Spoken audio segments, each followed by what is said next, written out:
तो इसलिए अल्लाह तबारक व तआला ने सूरतुन का लफ्ज़ कह के शुरू में ही एक ज़ोर दे दिया इस बात पर कि ये जो सूरत है ना, सूरतुन, ये एक सूरत है।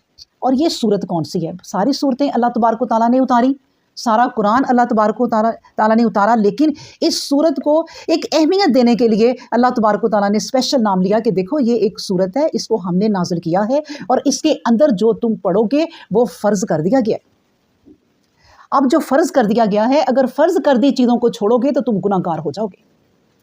आप इस तरह इस आयत को सोचें कि जब एक बच्चा पेपर देता है ना, तो उसके ऊपर लिखा होता है कि ये जो 3 सवाल है ना या 4 सवाल है, ये कंपल्सरी हैं।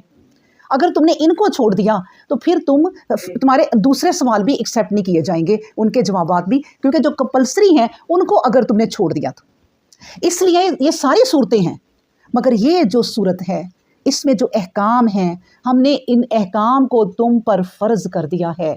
और जो फ़र्ज़ किए हैं तुम पर अहकाम, वो कोई मुश्किल नहीं है। वो कैसे हैं? आयातिन बय्यिनातिन, वो रोशन आयतें हैं, वो रोशन दलीलें हैं, वो तुम समझ सकोगे, ये नहीं कि तुम समझ ना सको।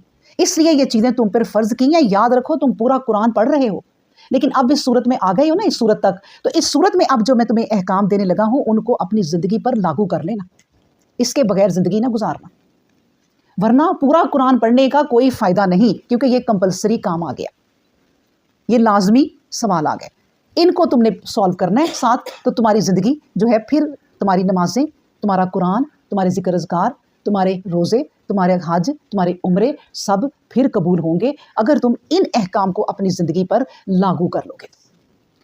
कैसे? अल्लाह ने शुरू करने से पहले हमें समझाया कि बस हो जाओ, अलर्ट हो जाओ कि मैं तुम्हें क्या बताने लगा हूँ।